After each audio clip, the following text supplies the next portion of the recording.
Hey everybody, welcome to Watches with Dennis. And it's been about a month since we did one of these live streams, so I think I've got everything running right. And actually, I just came over from Twitch as the flashing play field on the wall is probably a hint. And anyone who's watched the channel for a while knows that pinball is one of my other hobbies, the one I actually have more time in. And they're actually doing a reveal of a newly announced game based off of the band Rush. So I was checking that out. Looks pretty good.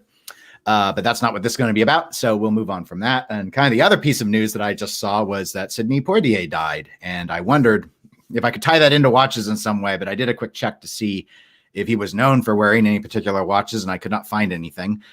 Sidney Poitier, I would just say the first movie I really remember him seeing him in was his last one, which was The Jackal with Richard Gere and Bruce Willis. But I'd say In the Heat of the Night's my favorite since. From watching that, but apparently he died yesterday and the news kind of came out today. Didn't get very much prominence, but he'd been out of the public eye since really the early 2000s. So enough of the sad news. Let's go ahead and let's talk about some watches. Before going into the topics that I have in the summary, because I have kind of three areas we're going to go through. We're going to go through kind of affordability versus luxury. We're going to talk a little bit about the Rolex price increases that have been announced, basically. And then I'm going to talk about three luxury status watches, so not affordable watches that I have my eye on in 2022 with the hope of maybe picking one of them up. We'll have to see. But first, before any of that, I guess just sort of some catch-up stuff. I actually have, since the last time I did one of these streams, purchased or acquired three new watches. So the first one I'll point out is one I did not buy, is one I'm wearing. I'll go ahead and take it off so you can get a good view of the camera. But actually, my co-host over on a pinball podcast that I do, the Pinball Show, his name's Zach, sent me this Mr. Jones watches. Step Right Up is the name of it. It's a Ryan Clater designed watch where the scoring is actually like these targets for a shooting gallery in an old-timey arcade, and that tells you the hours and minutes. It's a quartz watch.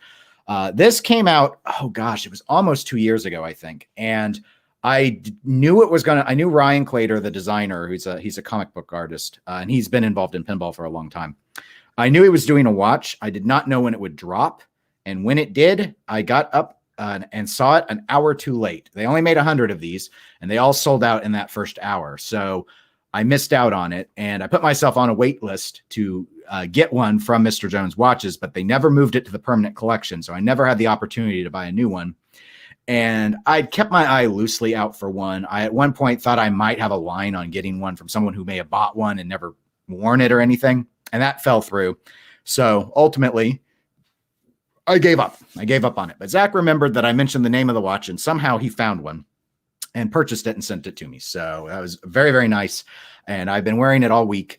I don't know if I'm going to do a review on it because because it came out, a couple of years ago, and there seems to be no intention by Mr. Jones Watches to make them anymore. I don't know if it'd be a very useful review. I did review Ryan's other watch, Ricochet, right after it came out. It sold out even faster, but they very quickly announced that was going to go into the permanent collection. I believe sometime this year. That's a mechanical watch that's themed around pinball. So, you'll have a better likelihood getting that one. And that one's really cool as well. Second watch is one that actually is my most recent video on the channel. I did about a week ago, and that was a review of a field watch from Marathon, the Canadian company. And so I had mentioned in some other videos, I've been thinking about doing field watches. I was sort of getting interested in them. And my favorite dial design was really the Hamilton Field, the one with the inner 24-hour on the inner part of the bezel, kind of the U.S. Army mil-spec. I don't have the mil-spec number memorized, that they kind of ran with in the 80s. I think from Vietnam War really to the 80s.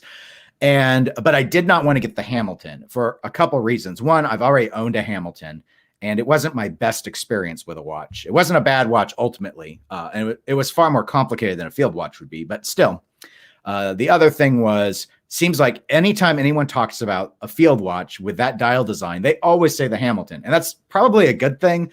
And I don't mean to be totally contrarian, but I don't like my watches to necessarily be the absolute, like, I'm checking every little box. I have a Speedmaster and I have a Seamaster and I have a Rolex Submariner. And, you just go through and it feels like you're playing the game where you buy all the stuff that everyone else buys. In pinball, these were the people that would only buy the Williams A-list collections back in the days from the 90s. It's like, you knew that type of collector. They just went with whatever was most popular. And so in my case, I thought I want to find something that's a little bit different. Oh, hey, Obese Tuna. Welcome to the live stream. I'm just sort of rambling a little bit about my latest watch stuff before we get into the topics of the day. But so anyway, when I was exploring, I did have two things. One is I wanted that dial design, and the other was I wanted it to be hand wind only, and that really limited my choices. But ultimately, I did find the Marathon general field watch, and they had done a sort of a reissue from the 80s design, and it's not the cheapest watch. I think it's pretty comparable to the Hamilton. I think you can find the Hamilton maybe $100 less on sale. But anyway, so I did that, and I have a review up on the site if you want to check that one out. But it is an alternative if you're looking for a hand wind field watch with that look, but not the Hamilton. So now if you're willing to go beyond and say you don't need to be hand wind only, you got a whole bunch more choices with that same dial. So that dial is not like a rare dial design or anything. And then the third watch I can't show you or have a video for you of, but I was, as I mentioned, I think on the very last live stream I did, I was monitoring Stova's Advent calendar sale. Apparently Stova, the German manufacturer, does an Advent calendar style sale every year leading up to Christmas. So like December 1st through the 24th, they put a watch up for sale. And then the sale amount seems to be 15 to 25%. And the watches are display watches. So they may have some scratches and stuff because they've been taken to shows, but they put a new strap on them and they sell them and you can have them at a discount. They're fully warranted. So I had also mentioned I was interested in getting a Flieger, and I had decided I wanted a Type V Flieger. The Type V Fliegers are the ones where it's the minutes that are prominent around the exterior portion of the dial, and then inside the dial is the hour markers, and you get a real stubby hour hand for that. I think for most people, it's probably less functionally useful than the Type A, which is the really clean looking Flieger. But that's what I wanted. And I thought, okay, well, Stova has some good prices on these. So, but I'm cheap. So let's take advantage of a sale. Oh my gosh. They must have had at least a dozen Fliegers on sale. And it was never Type B until the second to last day of the sale. They finally put one of their type. And I think they only have like 3 Type V versions that they do. A bronze one, a regular, like at 41 millimeter, and then a bigger one like 43 or something. So I was able to get the smaller one, which was good because I was torn between it and the bronze. And I thought it'd be unlikely they'd do the bronze. They apparently did the other bronzes, the Type A bronzes. But so I have ordered that, and it's not arrived yet. They said 3 to 4 weeks. It's not even been 3 weeks yet. So I'm hoping by end of January to get that. And I will do a review of that watch ultimately once I get at least a week's worth of time on it. I don't know long term if I'm going to keep doing a week's worth before I do a review because, quite frankly, generally within 1 to 2 days, I think I know enough about the watch to do a review, but I've always put at least a week on them so far. And when I own them, it's easy because it's not like I'm giving them back or anything. So that's catching up on what all is going on with me and my recent watches that I might put some stuff up on, and otherwise it'll just be what we talked about here. Oh, hey, Daniel, welcome to the live stream. It says, hey, Dennis, thanks again for your Ming 1709 movement issue coverage. It helped a lot to clear things up. Ah, yes. Oh, poor Ming. What a saga. I know they're hoping for a better 2022, and I'm hoping they have one as well. But yeah, there have been a lot, unfortunately, a lot of people that are still having some issues with alignment. And a lot of times it does seem to just come down to that they've used the jump hour and then they didn't reset they did not backwards wind the crown, because whoever thinks about doing that, and it's there in one little line on the revised PDF instructions they sent. So, and I didn't even remember that myself until I saw someone else report it on the Watch You Seek forum. So yeah, but anyway, always happy to help. I kind of lucked out and ended up with the Messina Lab one just because they contacted me when I was on the mailing list. So I ended up with one. Otherwise, I probably would have known nothing about it other than that Ming makes some really cool looking watches. But I'll tell you, a mechanical issue can sour you so quick. And I mean, I guess it was a blessing in a way that I my Ming was off the minute I got it with the Messina Lab combo, and I only had it like 2 or 3 days before they were ready to take it back for repair because I had that. I had my Zodiac Watermelon had debris and paint splatter all over the dial, and I ended up sending that back and getting a new one. They substituted, and then I had an issue with my Hamilton Khaki Pilot, which was a shop worn watch, so it had been a display watch. And I got it, and then within a month, the chronograph quit resetting, and not the second hand. I had a Quartz Citizen chronograph for years, and it had an issue eventually where the second hand wouldn't reset. So this one, it was the minutes. They'd reset, but not to 0. They'd always reset to 7, and then they started resetting to 14, and then they'd keep time properly from there. It was weird, really weird. So I sent it in. 2 months later, got it back that day. Reset back to 7. Like they didn't even fix it right.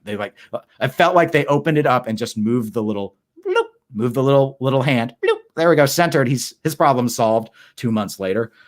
So then 2 months after that, I finally got the watch fixed. So, I moved that one along. I've kept the Zodiac because the new one wasn't perfect. There's dust under the dial. There's a little bit of imperfection under a loop, but I can't see it with the naked eye anymore. And it's a really comfortable watch. So, as Obese Tuna has noted, yeah, Ming is a really attractive watch, and it was unfortunate for them. Some of that, obviously, they're not making their own movements. So I can't remember how to pronounce their name, Itine Schwartz or whatever. ES, they, that's sort of on them as well. I was at the time, to kind of go on a side tangent here before we go into the main topics on Ming. I was just really surprised, why. They didn't test it clearly. There were so many that had an alignment issue. It's like, did you not run these through proper testing? And I've seen since then, very, very recently, what Ming has indicated is the problem was the base Sellita that they used to modify. They used the -2 version of that movement. There was according to Ming, there was a change from the -1 to the -2 on some of those components that resulted in that lack of parameters. The spec parameters that they had were not the same, but it was an undocumented change. So when they saw the change from the -1 to the -2 on the Sellita, they didn't think that their movement would be impacted from how they had originally designed it because there was nothing on those pieces that was noted as being any different. They later found out that there were differences. They just hadn't been documented by Sellita. So in a way, I guess we could blame Sellita for not appropriately documenting their movement. We could blame their movement manufacturer for not catching it afterwards. Clearly they didn't put them through the paces before they sent them out. Or we could blame Ming for deciding to get cute with what was otherwise a very attractively designed watch and say, hey, we need a jump hour that only jumps one direction because we're asking people to pay $2,000 and they're going to feel stupid with it just being a base Sellita. I don't know what the logic was, but it's kind of like a gimmick. I have a GMT function where I have a Rolex Explorer too. It jumps both ways. That's actually useful for travel because what if you go in the other direction? What if you're going back in time zones? It's like, it's actually literally faster to set your watch back 1 hour without the jump than it is to jump forward 23 hours to do that with the jump hand. So again, it's an interesting gimmick. And I kind of respect that they're trying to be bold on the movement side, but ultimately I think most of us who were interested in the Mings were interested because of their really, really nice finishing and creative dial designs. So C. Daniel says, agreed, but if you know about the special handling, you can really enjoy this beauty. Love mine and no more issues whatsoever. I'm really glad that it's worked out for you. Yeah, mine, when I got mine back, absolutely no problems. They warn you about it needing to catch up and stuff. And one of the things I shared online in the comment section on one of those videos just recently over the last couple of days in this discussion with Daniel was that, we live with these kind of weird esoteric changes with watches. Like, again, for years, my only watch was the Explorer 2, which just has it doesn't have a quick set date. It only has the rapidly moving hour hand. And that's how I set the date. So I was shocked, when I got a Tudor 1926, and then I read that I could damage the movement if I used the quick set between certain time periods close to midnight. I was like, why would you allow that? I understand conceptually what was happening, that you're building up tension when you're moving the watch is advancing in time in order to make that snap jump. But in a modern, with modern conveniences in a modern era, who thinks about that you would normally have your consumer products so idiot proof that they wouldn't be able to destroy their movement because they chose to set the date at 11 p.m. instead of at 6 a.m. So very, very weird. But so this to me kind of falls in that line. Why are we turning, we use jump hours. We have to remember to do one full rotation of the crown backwards while we're still in the jump hour position before we push it back into position 0. Really weird. But in the realm of watches, we do a lot of weird stuff. So I get it. It's just one of those weird things you have to remember. And if you sell the watch or pass it along, you want to be sure to send them that PDF and say, make sure you know what you're doing when you're using that jump hour, because it is not idiot proof. So let's go ahead and let's start with the first topic, which has nothing to do with Ming, other than we'll touch on luxury a little bit. I'm going to talk about affordability and luxury and what these terms mean. And the reason I wanted to do it is I just yesterday, in fact, saw a video. I don't remember which channel it was. One of the many watch channels I follow. It's one I like, and I'm not here to call people out anyway on it in terms of this. But they had a title of their video about, they were covering independent watches, but they referred to it in the title of video of affordable independent watches. And I looked in the comment section while I was watching it because I heard his parameters at the start of the video, and his parameters were very different than what I would have used for affordability, because his range was $500 to $5,000.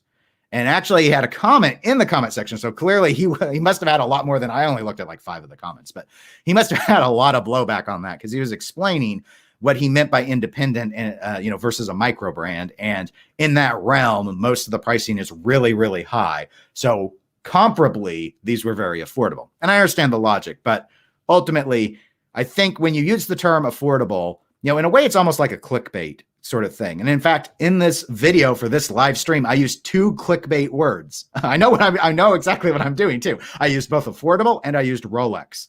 Those are two words. You don't usually use them together, but you use one of those 2 words and your video gets more views on YouTube. It's just how it is. That's why I think you always see people that you'll notice on their videos, they'll go, such and such. And so they might be talking about Tissot or something, and they'll talk about the perfect not Rolex, watch with a date function. Well, why are they saying that? Like, why would you immediately think I'm going to compare this Tissot to a Rolex? You wouldn't. The whole point of doing that is because people search for Rolex all the time, and you might get some inadvertent clicks. So that's just pragmatic to it, and I don't have enough subscribers to be monetized, but we all play the game to some degree because it feels better to have 100 views on your video than it does to have 10. So anyway, but that, of course, triggered sort of a discussion in his comment section, and a discussion I wanted to just sort of have here.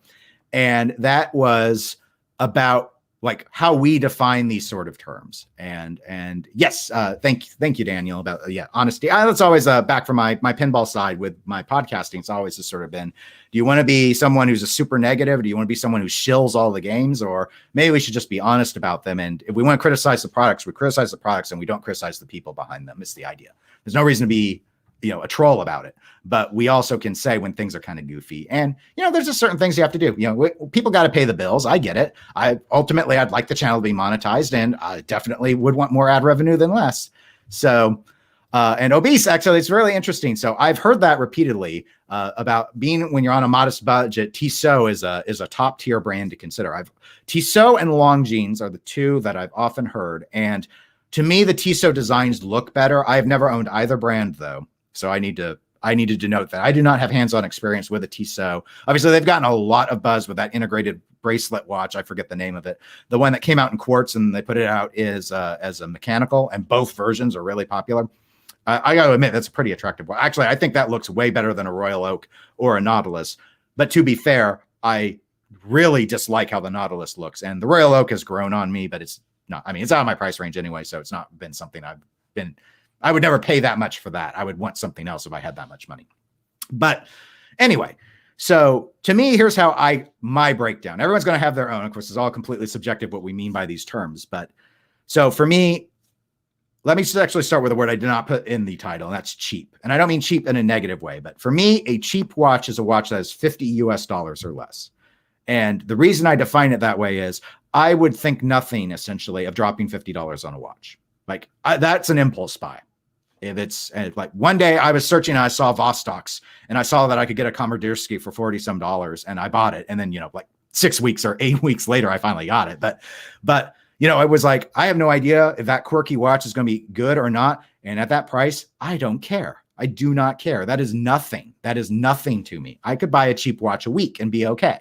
So that's sort of like, so if anything's under like $50 to me, it's like, I don't even have to think about it. It would, I wouldn't buy something I hate, but I'd definitely take any chance I wanted if I was still interested. I don't like to waste money. So if it's like something that I think's ugly, I'm still not going to get it. But then for me, affordability, and I had a video on some affordable watches that I did a few weeks ago, and that captured where my thought process is, and that is $500 or under, or really under 500. If it's under 500, that for me is an affordable threshold. You may need to think about it.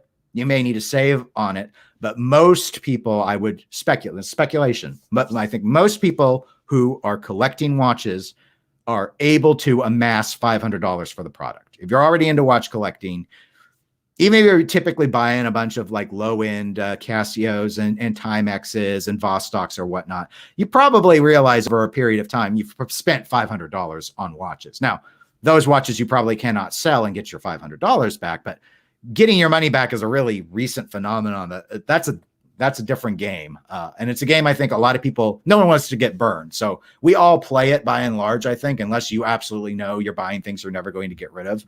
And that's where I often will go in and buy watches used that I know don't hold value well, because I'd rather let someone else take that hit. And if I take more of a hit later on, at least it wasn't as much is the logic. But so for me, that's where for affordability is like that 500 threshold. And then luxury is really complicated because you see all these discussions, articles, you see some of those smaller startup brands, some of those very disliked brands like Movement and such, where they'll talk about affordable luxury. And it's like, can there be affordable luxury? And again, it's like, well, it depends on my short answer is no, there cannot be. Luxury is an era of exclusivity that I think by default means money is a factor in it. You can have high quality at an affordable price, but that does not mean it's luxury. And so my definition of luxury is solely monetarily based. And that is something that is $1,000 or more is luxury. That's how I define it. If I buy a watch and I spend at least $1,000 on it, I put it on an insurance policy. I carry a policy for jewelry, and I put those watches under 1,000. I do not put on the policy. Watches at 1,000 or more, I do. And just because if something happens, if it's stolen off of my wrist or whatever, or I lose it, I want that. I could live with losing a $600 watch. Apparently I've got some heavy boombox car going by the house. $1,200 watch, I'd be a little frosted about. So that's just my threshold on it. And the way I consider it though, is usually that's MSRP for me. So if a watch retails at $2,000 and you find it for $650, then you got a luxury watch for less than a luxury watch price, in my view. Now, there are exceptions. So Invicta, for example, because they are notorious about listing an artificial MSRP and their watches are always 90% off of that MSRP. That's not a real MSRP. It's a fake number. And so because of that, they are not a luxury brand because they fake their luxury status. Most luxury watches do not. But depending on the brand, the ability to go and get one, like that Hamilton Pilot I got, I think that was like an MSRP watch of $1,900. I considered it a luxury watch. I bought it for $650. So I didn't treat it like I spent a luxury level. But if you were to ask me, does that watch count as a luxury watch? I would say yes.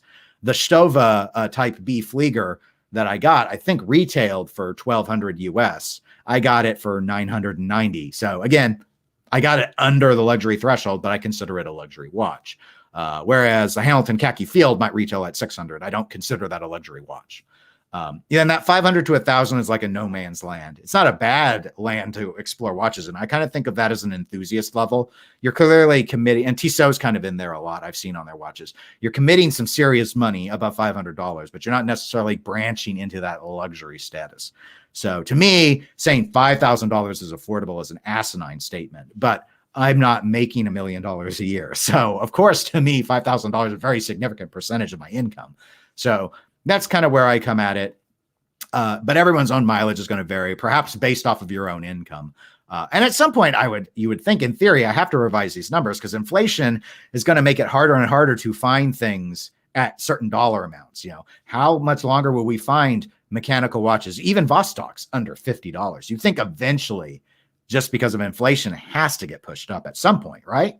So at some stage, I'm going to have to revise and probably say, okay, cheap is now under 100, affordable is now under 750, luxury is 1500 plus. You play that game however you need to mentally, but that's sort of where I come at it from my perspective and how I do the definitions.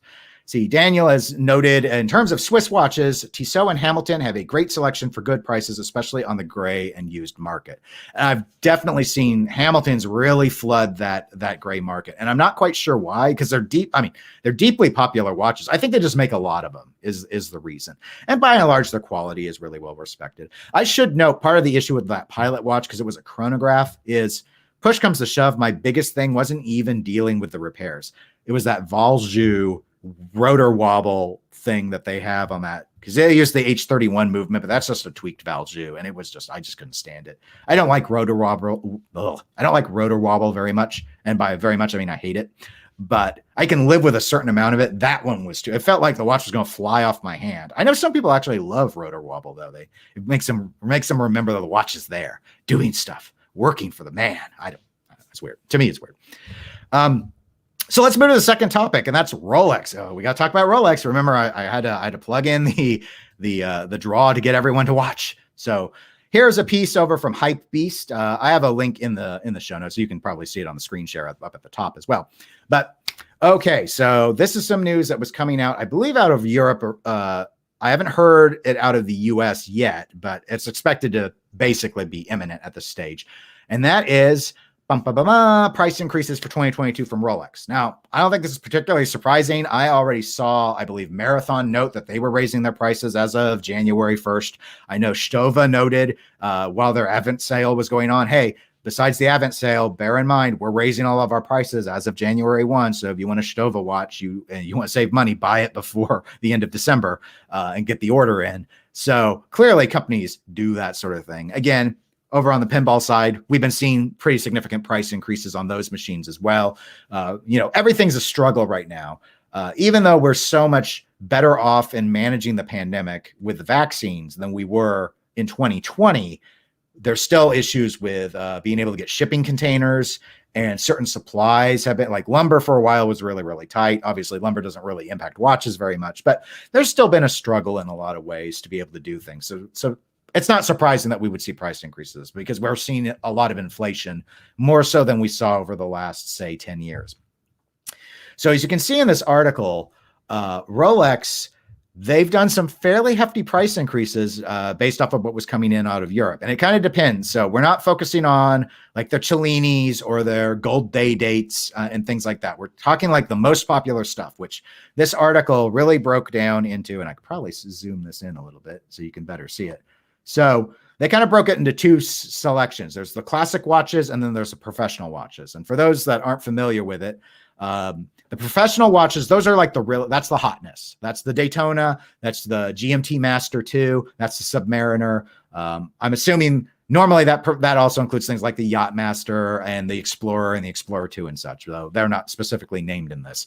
And then the classic watches are really well, it actually does say day date here. I was thinking Date Just would normally be seen as a classic watch, and Oyster Perpetual. They're technically sports watches. I mean, they got the water resistance and the steel bracelets and all that, but they're not professional in that there's not like a tool complication. Like the Explorer 2 has a 24-hour bezel. There's the Pilot bezel on the GMT2. The Submariner is meant for diving. I don't know if the regular Explorer, maybe it does. I've always treated it as a professional watch, but technically, isn't it basically just it's like a no function watch, right? It's just a time only.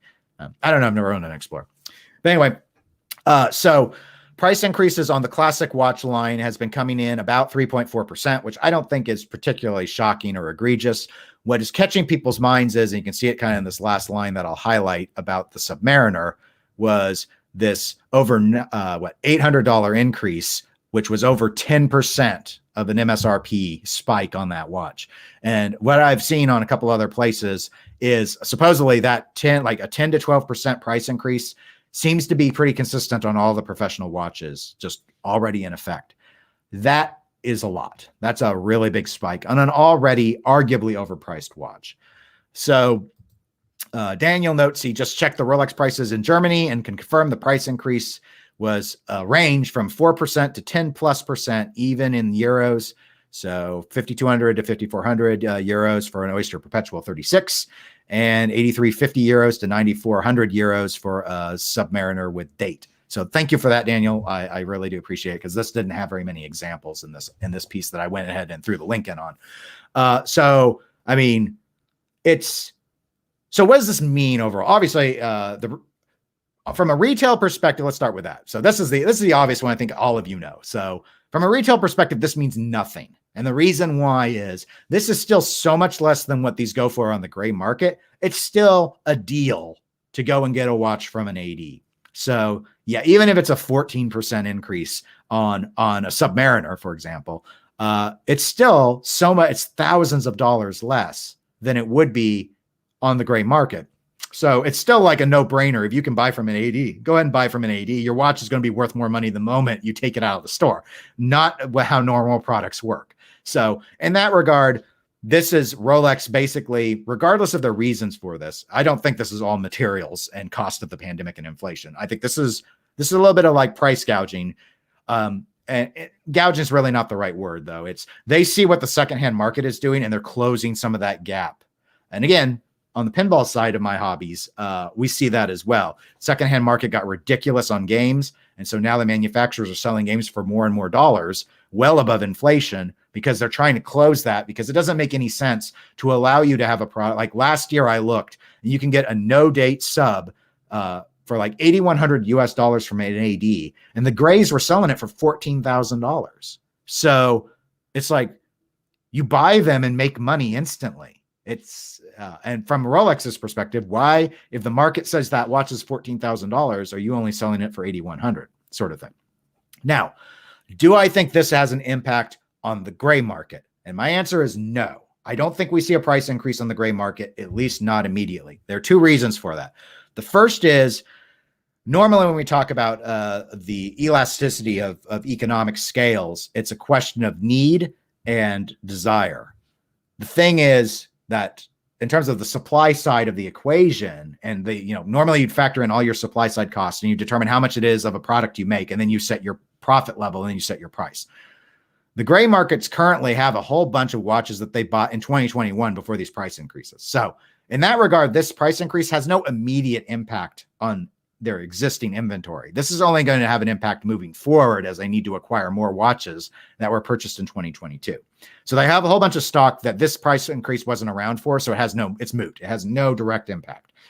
The second thing is, we're always trying to maximize profit. This wasn't like a case of, hey, we want to make 30% profit on our widget and we're going to sell it. We're always going to keep it 30% above all of our input costs. That's not how they do it on the gray market. It's, what's the demand at? Oh, it's $14,000 for a no Submariner. Then it's still $14,000, right? Because how did this didn't change any of that. That this watch now went up 10%. It was still so much cheaper to get it from an AD. If you could get it from an AD, you would. You were willing, the public was willing to go to 14,000 on a sub. This does not inherently mean they now will go to 15,000. You see how it works? So now maybe it has that sort of impact. I know I think it's Roman Sharif's, I don't usually watch his gray market videos, but I saw one the other day, and he was talking about Richard Mille, which is not a watch company I've ever been interested in, but he noted that there was a weird phenomenon they would see with Richard Mille's, and it seemed like every time the price went up, that the desire for that watch got even higher. That's not how normally we see things work, but on certain luxury goods, it's like the more expensive it is, the more you want to have it, because the more outrageous it is, I guess. It's a rich person thing. I don't know. But, from this, most people out to get Rolexes aren't a bunch of rich people. They're usually, it's a very expensive watch, but a lot of people it's the one watch they know. They're very well made. It's been for years and years a staple of showing that you made it or celebrating a major event. And so all of that stuff is kind of like, I still think that the Rolex no date sub is a 14,000 third-party watch.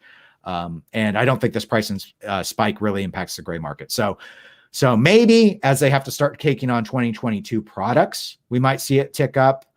If demand continues to grow for Rolex, that would be separate from this price increase, but that would be the biggest factor to drive up the gray market price. And then the third thing is, and eventually we should see this in 2022, Rolex is surely discontinuing some of their watches, what models, and replacing them with new models. And the rumor mill is the Milgauss and the Milgauss is the number one watch I typically see them talking about possibly discontinuing or restructuring and putting out a new, different looking model. And the other is the Air King. So neither are particularly popular Rolex models, but lately anything steel sports, and by sports I include those classic watches like Oyster Perpetuals and Datejusts. It's all like everything but that isn't precious metal or Cellini is super hot right now. So it's just really, really weird time for Rolex. I see Daniel has noted, that said, I already noticed that used market prices again went up a little since the Rolex price increase was confirmed a few days ago. Crazy times. And that could be one of two things. One, I am wrong, and this price increase has driven it up. Or two, that's just a continued upward climb that we've been seeing for the last 18 months out of Rolex. Like Rolex has kept climbing. I mean, it was going up anyway, but it kept climbing a lot ever since the pandemic. And we might still just be seeing a lot of that. One of the things we would normally expect with watches is to see a decrease in demand kind of in this January to April period. And again, this isn't unique to watches. There's usually a surge in December as people buy them for holiday gifts. And then like there's that tax time in America. Taxes are filed as of mid-April. So normally like January through April, everyone's like recovering from all their excessive holiday spending and they don't buy a lot of stuff. So it's a good time to get deals usually. Plus that might be when watch manufacturers are sitting on some of the old inventory, especially if they're getting ready to switch over on new models, which we don't know yet. We'll have to see what comes out of Watches and Wonders. But that was when we saw a lot of announcements from Rolex last year. And that was what, February? April? It might have been April. I don't remember when Watches and Wonders. It's been a long year, but we might see something along those lines. So anyway, I just wanted to touch a little bit on that because there's been a lot of talk about the Rolex price increases and what it might mean. And it's, there's more than one variable that's in play. So we see something if like the prices were going down on the secondhand market. I wouldn't think it would be tied to this either, but there could be a factor. But as Daniel noted, they seem to still be coming up. And I do say Obese Tuna has noted that he finds the Milgauss incredibly uninspiring. I think the thing with the Milgauss is it's like a watch without a home right now. Like its whole historic claim to fame was the resistance to magnetism, but like all the watches have that resistance to maybe not the same level, but all the watches that are coming out of the luxury space right now have that I'm aware of have ridiculous anti-magnetism properties. It's like super easy to do now. So that was its thing, was this like it's a science watch that's going to be around magnets, and now it's like, well, but any watch can be around magnets. So it's like it lost what was now what's special about it. It has a weird lightning bolt secondhand, which is definitely out there by Rolex standards, or it was until we had a whole bunch of Stella colored dials come out on the OP line, and so now you have other far more flashy options in terms of color than just that interesting secondhand. And then the tinted green crystal. Some people think that's really cool, and a lot of people find it incredibly off-putting. Like it looks like an old Coke bottle. So, I mean, I agree with you. I looked at the Milgauss, and for me, it was a secondhand. I did not like the lightning bolt secondhand. I thought it was just weird, gimmicky in a way that looked like a toy, and it just for me, it didn't feel like science. It felt like a science fiction thing, and I was like, this isn't a ray gun. If I want science fiction stuff, I want to go all in. I don't want like this really staid watch with one funky secondhand. It was like, it wanted to be both areas. It didn't embrace the crazy, but it also wasn't straight laced enough to be appealing to me. Like I want it to be really boring, or you need to make it really out there. I don't like how they did it. It didn't offend me. It's just like, I was never in the market for one. So yeah. And again, I've heard that it historically has struggled in sales, but but when everything else became hot, and if you wanted a Rolex and your most important thing was getting that name on the dial, it was still available for a while. And now even they require at least a bit of a wait. So just how it is. So let's that's a good segue in terms of watches that were uninspiring. Let me talk about some watches that are interesting to me. So now these are luxury watches, which is code for they're expensive. So I don't know if I'm going to get any of them, but I have 3 watches, and I have some, you can kind of see the headings on my little tabs here on Chrome, but I have 3 watches that I have been keeping my eye on for 2022. And I'm thinking I might pull the trigger on one of them, but I'm not sure because I'm also notoriously cheap. And so every time I see the prices, I'm just like, so I will be walking through this, but I do want to cover Daniel's comment first after I take a swig of my Diet Dr. Pepper. Not used to talking this much. So the Milgauss is, in my honest opinion, a kind of gem, but yes, their old marketing is just outdated, as Omega really showed how to produce literal anti-magnetic movements at a much higher degree, which no one needs, by the way. Yes, and that's an interesting, maybe sometime I'll do a stream on that or a video about, just like, I think I've never owned an Omega, as throwing out weird things Dennis has never had. I mean, given that I own some other watches in the price point, you would think I would have ever had an Omega, but I have not. But what they're doing in terms of technology, I think is far more interesting than what we've been seeing recently out of Rolex. And I don't mean that as a knock on Rolex. Rolex's robustness on its movements are, to my knowledge, second to none. There are very few companies that can advertise a 10-year service interval. And the only other one that I can remember, and I'm blanking on the name of it right now, their watch is so low spec, like it runs at a low frequency. It's not a 4 hertz movement and all of that. They're doing other things to keep the wear down. And Rolex has got some really good components in there, but just a lot of interesting tech stuff that's coming out of Omega. But unfortunately, Omega is not one of the 3 watches, so I'm continuing the streak of not looking at them. So maybe I'll change that. These obviously everything is subject to change, but let me start with the first one, which is Zenith. So I've talked about this before, so clearly I don't think this is a particular surprise to anyone that I've zoomed in too much. So this is their Chronomaster original. This watch got announced last year, and it has been on my mind since it has been announced. This is the one that is at 38 millimeters. It does the central sweeping seconds for the chronograph, the red second hand. That actually goes around the dial once every 10 seconds. It has that new movement in there that does it. It's a 5 hertz movement. It's completely based off of the old A386. So it's a throwback look. And I mean, the reason why is I don't have a chronograph right now. For years, that was my only watch, like from like 97 until like 2007 was I wore a Citizen Quartz chronograph. And I used the chronograph feature all the time at work for timing myself on projects, so I could log my hours after I was done on a project. Now, I won't go into the details on it, but it's just a quick and convenient way for me to kind of keep a passive log of things. And so, I had that Hamilton Pilot. I didn't like wearing it, so I didn't use it. Plus, I was kind of scared to use it after I had to have the chronograph portion serviced twice. And so I'm now without a chronograph because I don't have that watch anymore. So this has been the one that's always caught my eye. As you can see, it's out of stock at Zenith. And here's my thing with it. I've had 2 issues. One is, again, I'm not trying to get a Zenith who gets a Zenith to make money. You don't, but I don't want to take a huge hit. And Zenith is notorious for you taking a huge hit if you buy the watch new.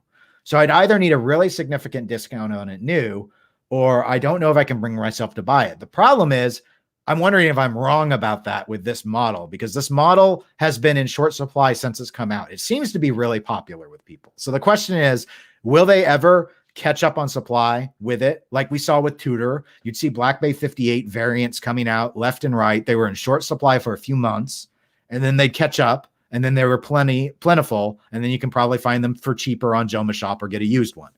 So I'm wondering about that, and that maybe that's smart and I should just keep waiting.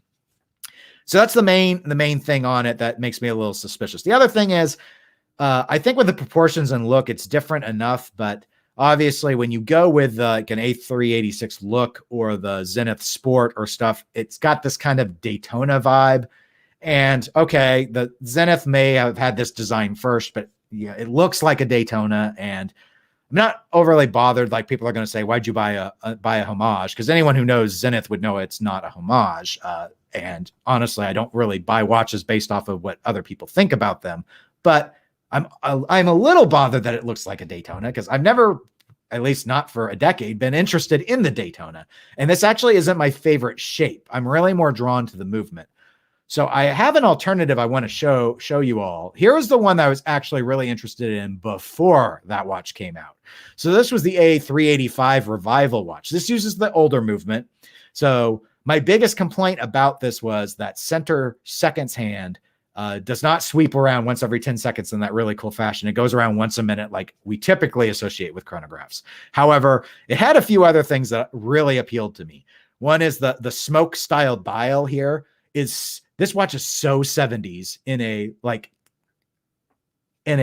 way that I don't like. The Nautilus is so 70s that it annoys me. Like I look at it and I go, this watch looks like it was in desperate need of an update. Whereas I look at this, I'm like, this watch wants to celebrate everything that was 70s. It's designed to be campy in that regard, from the ladder bracelet to that weird smoked dial. But it's so different from anything else I own, which is another aspect. I mean, that color scheme is not one you come across very often. It doesn't look like a Daytona clone because of that.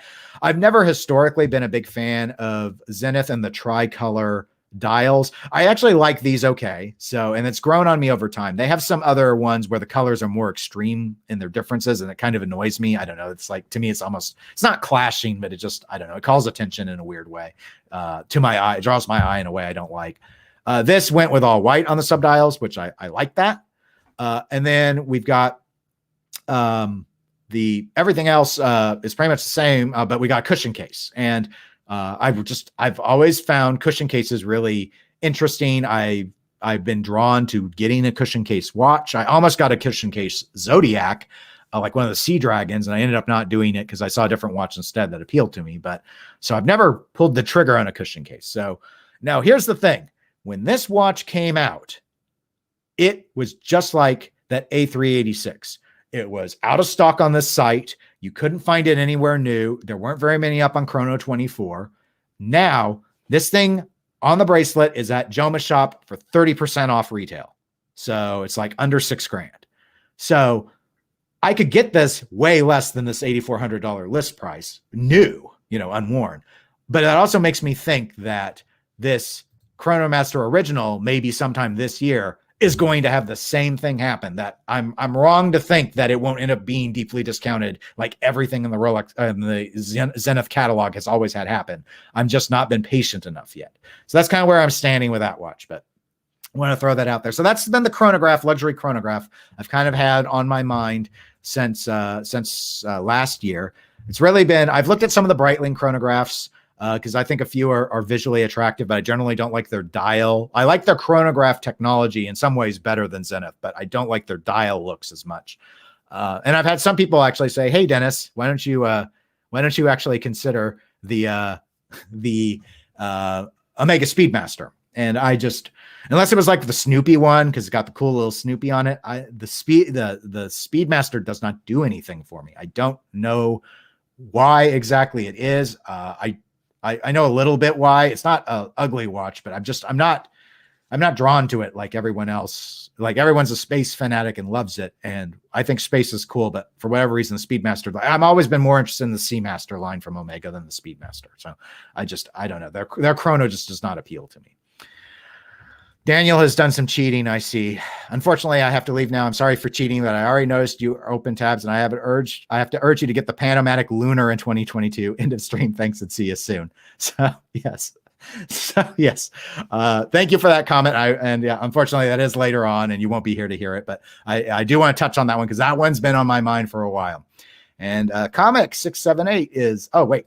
I'll get Daniel's first one here. It's one hell of a watch for the money if you don't mind the case height. I haven't checked out the case height yet. If it's not like 15 millimeters, I might be okay, but I don't know. If it won't fit under a cuff, it might influence when I could wear it. And Comic 678 is here to say, you hate Omega. We all know it to be true. No. Okay. I'm not an Omega fanboy, obviously, because I don't own any of them. I'll do it as an aside. I have two big issues with Omega. One is their catalog is way too big. That is ridiculous. There is no excuse. I think it was Crown and Caliber has a great video online of a guide on how to choose an Omega to buy. And it was like 54 subcategories once you broke apart Speedmaster, Seamaster, DeVille, Constellation, and then the subgroupings within them. ridiculous. No watch company needs that many variants in production. That's just stupid. So that's one of my problems. And the other is, and Seiko, you can chalk up into this category. Another brand I've never owned a watch from. I have a Grand Seiko, but I've never owned a Seiko proper. And that is their obsession with limited editions. Holy crap, guys. Yeah. And again, this is coming from me being over in the pinball side. I'm getting really sick of limited editions as a scheme to trick people to spend more money than they should. It just irks me to no end. That being said, I'm a total hypocrite. I'm wearing the Step Right Up limited edition watch. I have a limited edition Ricochet. I have a limited edition Ming 1709 Messina Lab watch. So obviously, I'll make exceptions when I deem fit, but I don't like the idea of it. And that I fall into the camp on occasion and buy some of them just makes me ashamed, deeply ashamed. So let's move to the second one, which is not the Pano line from Glashütte Original, but we will be getting to that. Cartier. Ooh, the jewelry brand. Fancy. They're not real horology. Actually, they are. But we won't go into all the details of that. We'll note that Comic has said, but the Seiko might morph in Power Rangers collection. Actually, the very first Seiko that really drew me was the Street Fighter collection. The biggest problem I had with the Street Fighter collection is it was based off of Street Fighter 5. And of course, Street Fighter 2 is the one that speaks to me the most. Now, most of the characters were in both of the games. So I also struggled with the designs. Like I kind of liked the Kin design. I kind of liked the Ryu design. And I kind of liked the Chun-Li design, but there were aspects on all three I had a problem with. Those are limited also, of course. It's Seiko. We had to. I think they're limited to like 2,000 per type of watch. But anyway, that was actually the first Seiko I really looked at getting, was one of those Street Fighter ones. I do not know Mighty Morphin Power Rangers, so I would not be inclined to buy one of those. And if you want Star Wars, you got to go Citizen because they do all the Star Wars stuff. But we're going to talk Cartier. So here's the thing. I have been interested in a while in getting one of the Santos Square watches. A while ago, back in 2020, I got a Reverso from Jaeger-LeCoultre or JLC. And that was an evaluation a lot of people have. You're looking at a rectangular luxury watch. Do you go with a Cartier tank or do you go with the JLC Reverso? Like those are the two big heavy hitters in the luxury rectangle space. And because of the formality of Roman numerals and the interesting gimmick of, I suppose, though actually the Reverso aspect wasn't really appealing to me of the Reverso. It was the Art Deco design. So I bought a used Reverso is what I did. So because of that took away my interest in the tank. But I have had an interest in the Santos. Now, obviously, we've got a horological history thing that's really cool with the Santos. And that is the Santos was the first wristwatch designed for men. Very first one. And so you've got this long running history. Obviously, like a true square. A lot of people call rectangular watches square watches, but it's really not. And this one I've clicked on is in their women's category, but it all gets you the same sort of sense of what we're talking about here. So I really like the square shape. The issue is Cartier are so expensive, and they also take a really big hit on the secondhand market. So my thought would be, of course, well, just buy one used, right? Because I buy a number of watches used. Sure, I'd be willing to consider that. The issue is there are a whole bunch of different Santos designs. In fact, if I don't know if I can see more, if I go back, if it still remembers.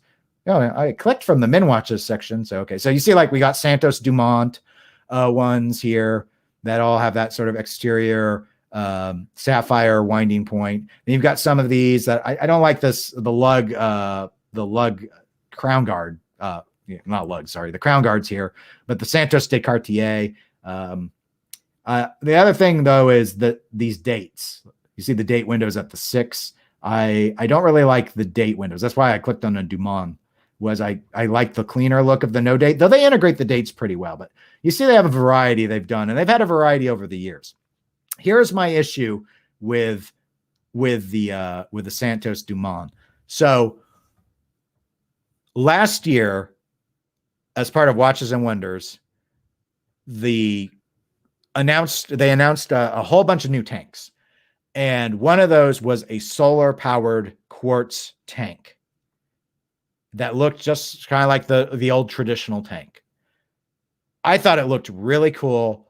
The the need to not have it serviced for 14 or 16 or however many years, really cool. And because it was a quartz powered one, quite a bit cheaper than the mechanical options. Here's where my head is at. Is Cartier going to take that solar beat technology and throw it into a Santos?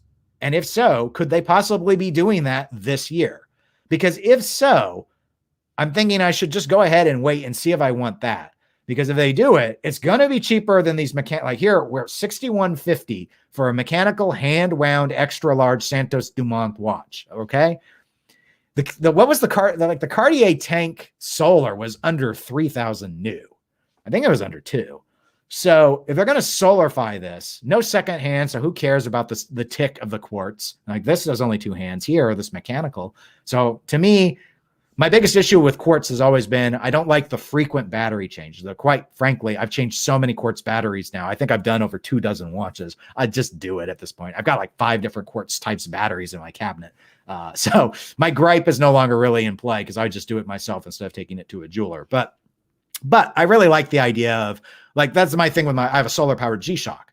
Okay. It's going to be like a decade before I have to have that thing serviced. So it's just nice to not worry about it.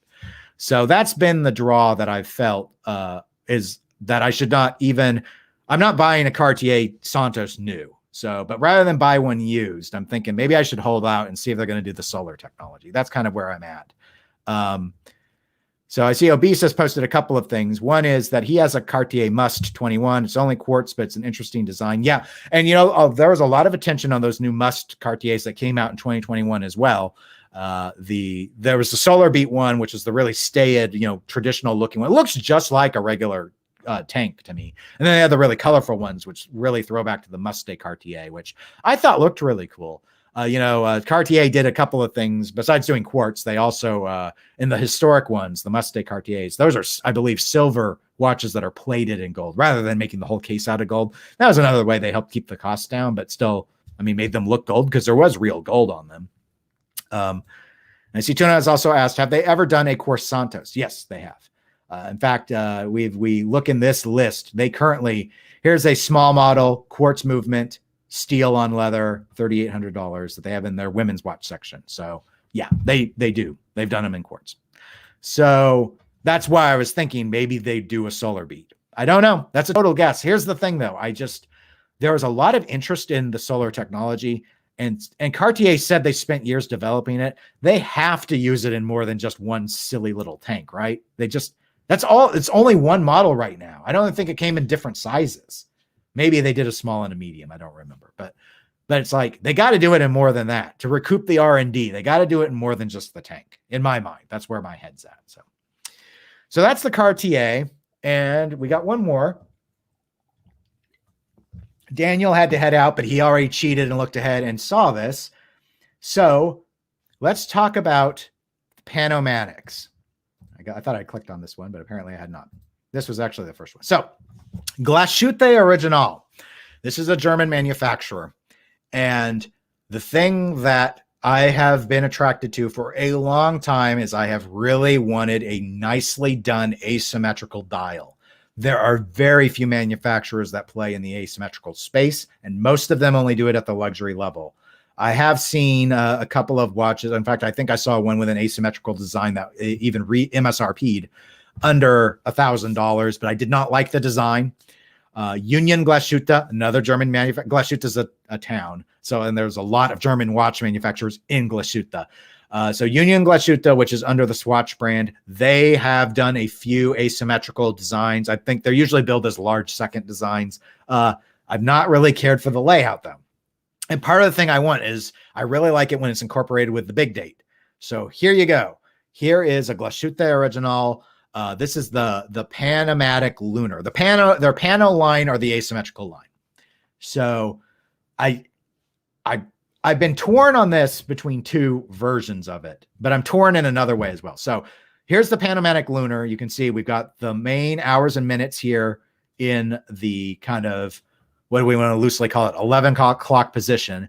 And then more in the 7 o'clock position is the seconds hand, which is a smaller subdial that cuts into the first one. I think it's laid out pretty well. Then the moon phase is over floating here around like the 1, 2 o'clock position. And then down at the 4 o'clock position is a big date. So they got 2 date wheels to fully show off that date size. I see we've got Peter Woodman here. Welcome, Peter. Hi, Dennis. Tissot or Hamilton? Entry-level Swiss watches that have caught my eye lately. Thoughts? I have looked more at Hamiltons than Tissots. So to me, that's kind of where I would gravitate more first. But when I think Hamilton, I always really think field watch. So if you're thinking beyond, I mean, they have way more. I mean, they have pilot lines. They've got the Jazz Masters and stuff like that. But I've always thought their fields look the cleanest. If you're looking for more of a, my short answer would be, if you're looking for a field watch, I'd look Hamilton. If you're looking for a dress watch, I'd look Tissot. They've got some really interesting integrated bracelet designs that I think look really cool. And if you're not looking for a field watch or a dress watch, you'll have to hunt the websites and see which one maybe has a better design. I've owned one Hamilton. I didn't have the best experience with it. I had to have a couple of repairs done, but it also wasn't brand new when I got it. So, caveat there. The only thing I can say is I definitely do not like Hamilton's chronographs because they favor dropping those Valjoux movements in, and I don't like the rotor wobble. I don't know if Tissot does chronos. So I can't endorse Hamilton's chronographs because I think they all use a Valjoux basis. They'll give them creative names because they're swatch groups. So ETA tweaks the movements. So you'll see things like H21, H31. Those are Valjoux, or at least the H31 is a Valjoux. So I mean, I guess I don't know. The others in the chat might have some thoughts for you. Broadly speaking, I typically look Hamilton first, but I've never owned a Tissot. But I've heard some very, very good things. In fact, some people earlier were talking about how great Tissot is at that like $500 to $1,000 price point in particular. So something to consider. And I see OB says, given a couple suggestions from Tissot, the Gentleman and I'm probably going to mispronounce it, the Ballade models. So those might be 2 you want to go and check out. And I know with the thing with Hamilton is you can usually like go to a Joma shop or wherever. They get dumped on the gray market a lot. So there are usually some pretty steep discounts. I think someone said Tissots can be found for cheaper as well without having been worn. So, but I can say definitely for sure you can find Hamiltons on sale through other third-party groups all the time. So they just have so many models. They're constantly churning stock. So this is the Glashütte original with the moon face. The biggest issue I have though is I like the look of the moon face. I don't know that I use the moon face. I've got at this point, oh my gosh, I've got like 13 watches. I don't wear them all the time. I wear a watch every day, but I don't wear them all every day. So I'm thinking I might get annoyed mucking around with the moon face because I don't have a winder. And it's like, I keep my watches in I lock them up. So I don't really want a winder. So anyway, that's one thing. So the alternative would be this. This is yes, I'll take your cookies. This is the Pano Reserve. So you can see it's the same exact design. They also have a black dial version, which I really like. I like the blue and I like the black. And the reason I'm looking at the blues right now is I do not have a blue dial watch at all. I had one. It was my Vol stock, but I gave that watch away. So I don't have a blue dial anymore. I know, another shocking thing. But so this one, just instead of having that 2 o'clock position be the moon phase, they have a power reserve indicator. I think it's less attractive than the moon phase, but for me, it would also be way more practical. And I'm pretty big into practicality. So those are the 2 of the Glashüttes that I like. Now, the issue is, compared to everything else we've looked at, these are so expensive. So from the site, we are talking basically a $9,500 to $10,000 watch. Even the Chronomaster original was only $9,000, direct from Zenith. So this is the highest of all 3 that I've looked at. And the price for the Power Reserve one and the Moon Face one are identical. They're completely identical. So before I move on to another comparison, I'll note Peter has followed up. Last question: Hamilton Khaki mechanical or automatic? I'm new to this stuff. Power Reserve is the same at 80 hours. My answer would be, do you enjoy the interaction of getting up in the morning and winding the watch? Or would you rather just put it on and not have to think about it? I think that's really what it comes down to. I would check to see on thickness. The mechanical could be thinner, and if you're after a thin watch, you might want to take advantage of that. Usually it's only maybe a millimeter. If it's not a chronograph, in my opinion, usually the watch will slip under a sleeve pretty easily. So I don't think it's a big deal. While I do not have a field watch from Hamilton, I just recently got one from Marathon, and I deliberately got the a mechanical hand wind only, a non-automatic, a manual, we should say. They're both mechanical, but a manual, because I wanted to wind it. And yeah, you can wind the automatic too. Like almost all, Seiko had a few automatics once upon a time, at least, that you could not hand wind. But all Swiss movements that I am aware of at this day and age let you hand wind them.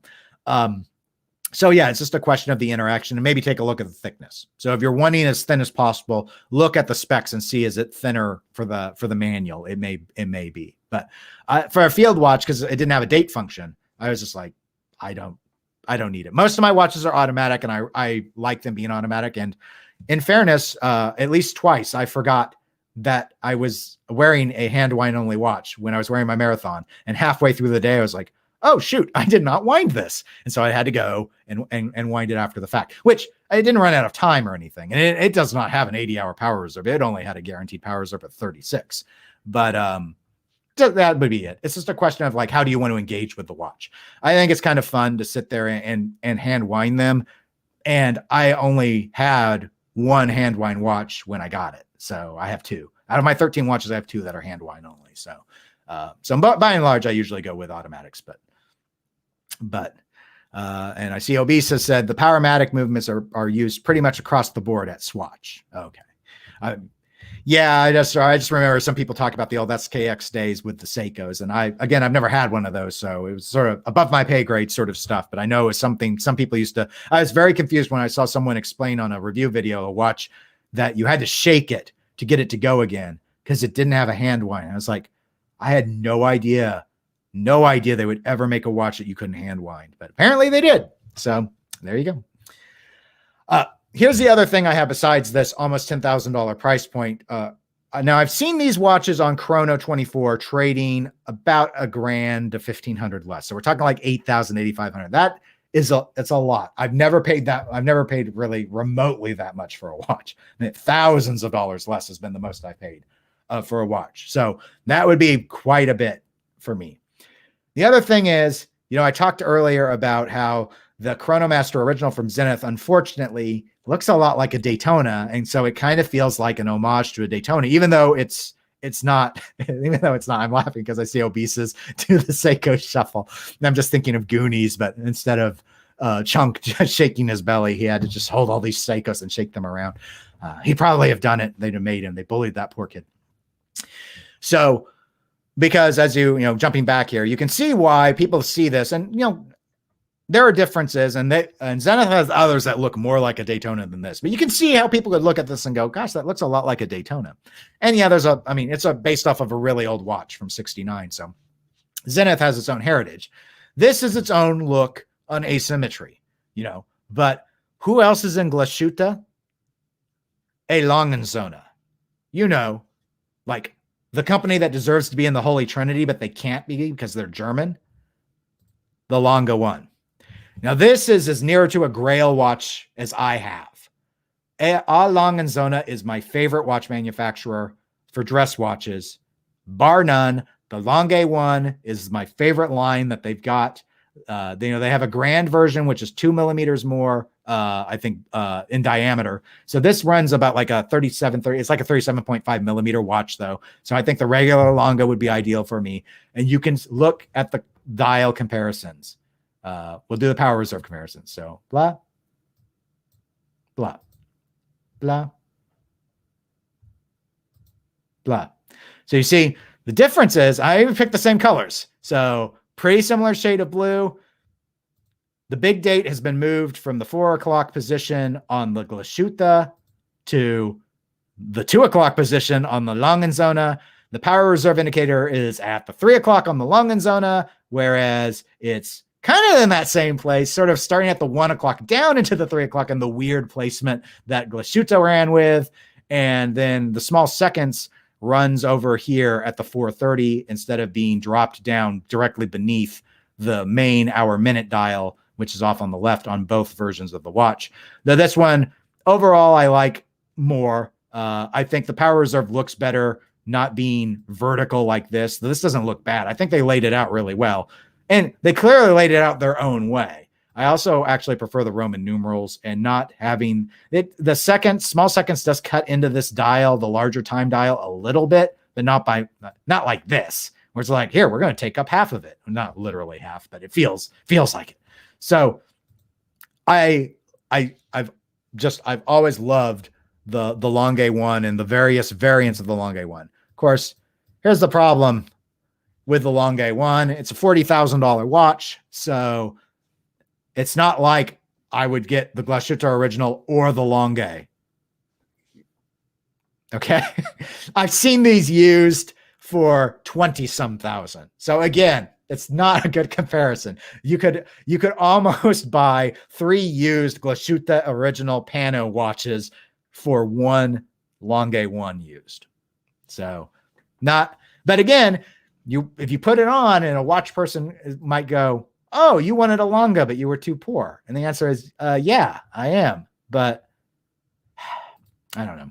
So that makes me wonder, like, my issue isn't that what they would think. My issue is, if I got a Pano Reserve or a Pano Lunar, am I going to sit there and be like, this isn't really the watch I wanted. I wanted the watch that was $40,000, but I couldn't justify selling my house. Like, is that what it's come to? So that's sort of my struggle with that. So anyway, those are the 3 watches. One of these Pano Reserves, keeping in mind something in the Santos square. There are Santoses that are not square, so I can't just say a Santos, but rather a square watch Santos from Cartier, or one of the chronographs out of Zenith. In particular, really like this one, though. I still love this funky 70s design a lot. This one would be a no-brainer for me if they had put the new movement in it, but it predates it, so they did not. Plus, I hear the ladder. I don't know. I like the look of the ladder bracelet, but I hear it's as uncomfortable as it was in the 70s. So they like literally made no improvements to it. They're just like, here it is. You want a throwback? We'll give you a throwback. But those are all the items that I had to cover on this live stream. But I figured while I vamp here for a bit, if there are any other comments or discussion, I'm more than happy to talk about something. I might not know anything about it, but I'll tell you if I don't.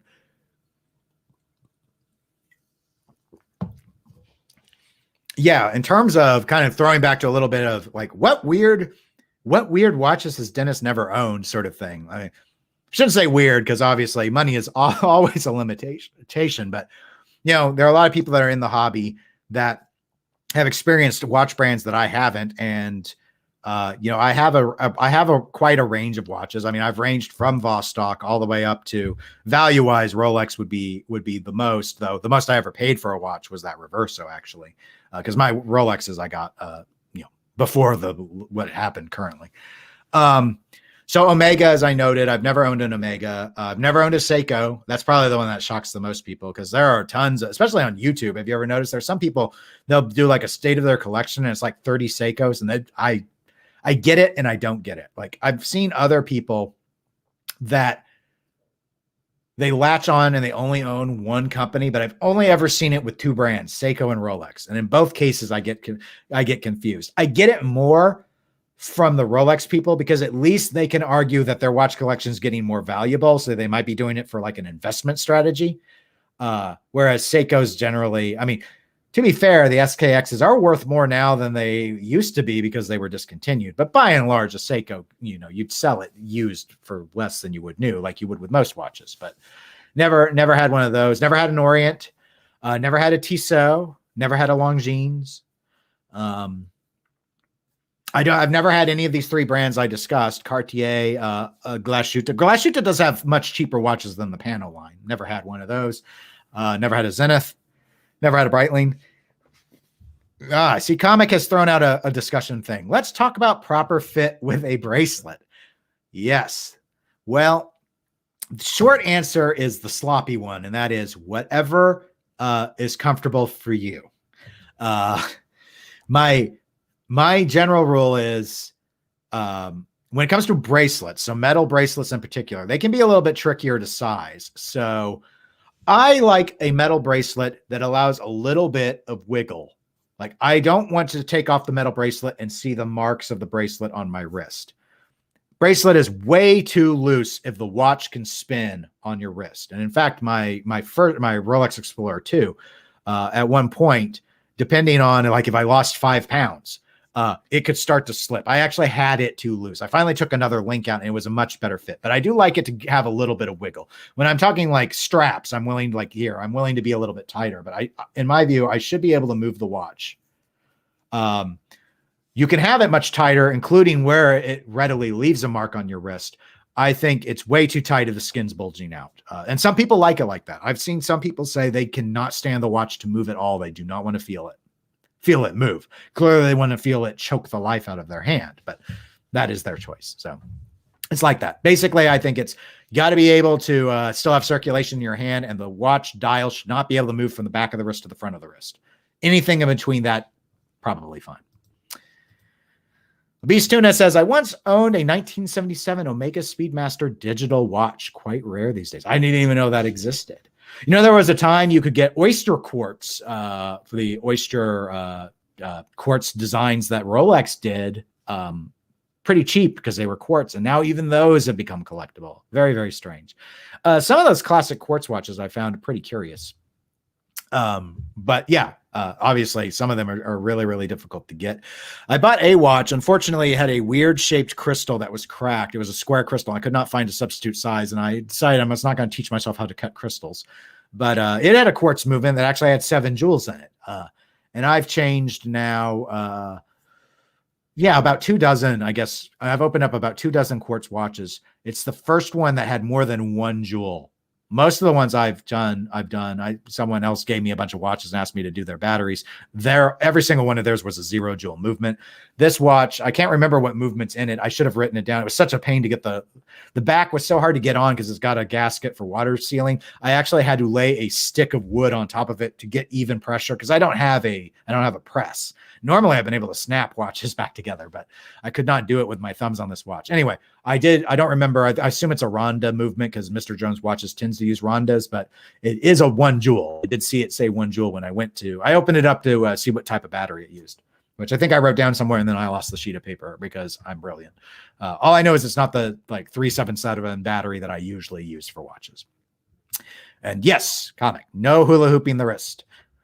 This is not a luau. I have seen videos of people wearing watches, not watch videos, people, and you see them and they wear it like a loose bracelet. So some people like it like that. With a quartz watch, it's probably fine. My concern with a mechanical watch is if it's flopping around like that, it seems like it could fly off the hand. But even if it wouldn't, if it's that loose, I would be concerned about smacking it against something. And yes, there's shock protection in watches now. So the bottom of the pivot of the balance is probably not going to snap out of position like they used to all the time on old watches when you drop them. But it just seems dangerous, far too dangerous. Well, I think that we've got through all the questions. We got through all my discussion points. So I'm going to go ahead and close down the stream. And I'll say thank you, everyone who tuned in. If you're not a subscriber, if you want to click subscribe, I'd appreciate it. If you want to click subscribe and then say never notify me ever, just to give me a subscriber count, I ain't too proud to take that. And otherwise, I'll say have a great weekend, everyone. I'm not sure when the next video will be. I haven't decided if I'm going to review this, the Step Right Up watch, because it was limited and came out a couple of years ago. But I am going to wear it through tomorrow, so I have a week, so I can do one if I want to. But otherwise, I'm not quite sure yet what my next thing will be, though. Once the Stova watch arrives, I will plan to do a review of that. So that will be coming. But I don't expect to get that watch until the end of this month, so don't expect anything on that till February. But that's it, everyone. And have a great day. Take care.